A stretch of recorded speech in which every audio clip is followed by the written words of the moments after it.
Bien chers frères et sœurs dans le Christ, voici ce cœur qui a tant aimé les hommes.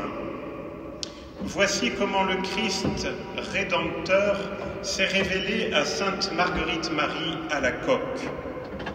Aujourd'hui, nous célébrons cet amour qui a été reversé dans nos cœurs, cet amour qui nous a mérité le salut, cet amour qui nous a libérés du mal, cet amour qui nous a réconciliés avec le Père, cet amour qui nous a fait redécouvrir la fraternité entre nous.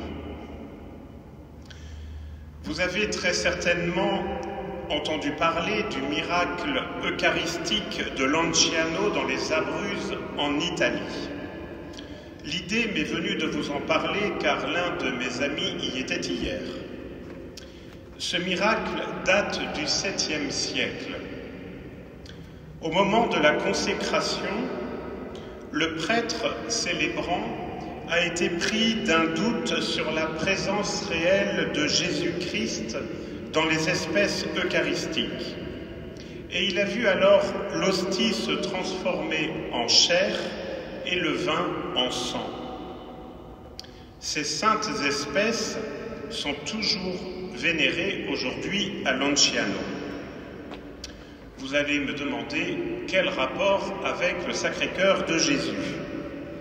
Eh bien simplement parce que lorsque les scientifiques ont examiné le miracle eucharistique dans les années 70-80, ils ont découvert que l'hostie, devenue chair humaine, était une section du myocarde. Ainsi, frères et sœurs, nous pouvons comprendre que Jésus nous donne son cœur pour établir une parfaite communion avec nous. L'évangéliste Jean, qui dans la dernière scène a posé sa tête sur le cœur du Seigneur, a eu le privilège d'en entendre les battements, certainement très intenses, alors que Jésus allait célébrer la première consécration et commencer à entrer dans sa passion. Marie-Madeleine a senti en elle les effets salutaires de cet amour. Elle se sentit aimée, pardonnée, convertie, et avec elle une multitude de pécheurs, hommes et femmes opprimés par le mal physique, le mal spirituel, etc. Ne faisons-nous pas, nous aussi, cette expérience de ressentir l'intensité de cet amour avec la joie du pardon dans le sacrement de la réconciliation? Après la communion eucharistique vécue avec intensité et ferveur, ne ressentons-nous pas également ce fort sentiment d'amour?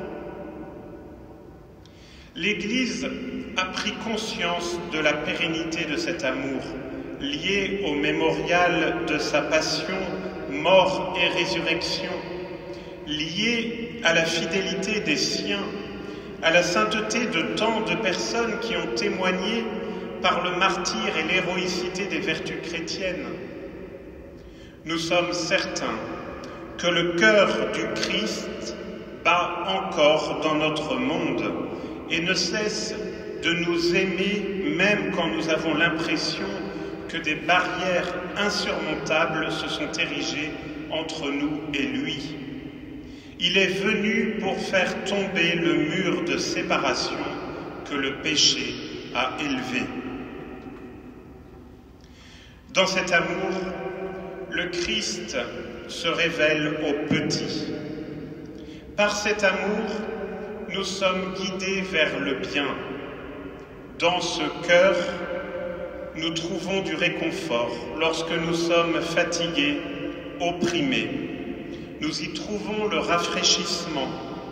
Nous y avons un avant-goût de la résurrection finale. Nous y trouvons la force et l'énergie de Dieu pour porter nos fardeaux, pour porter le poids et la fatigue de notre vie.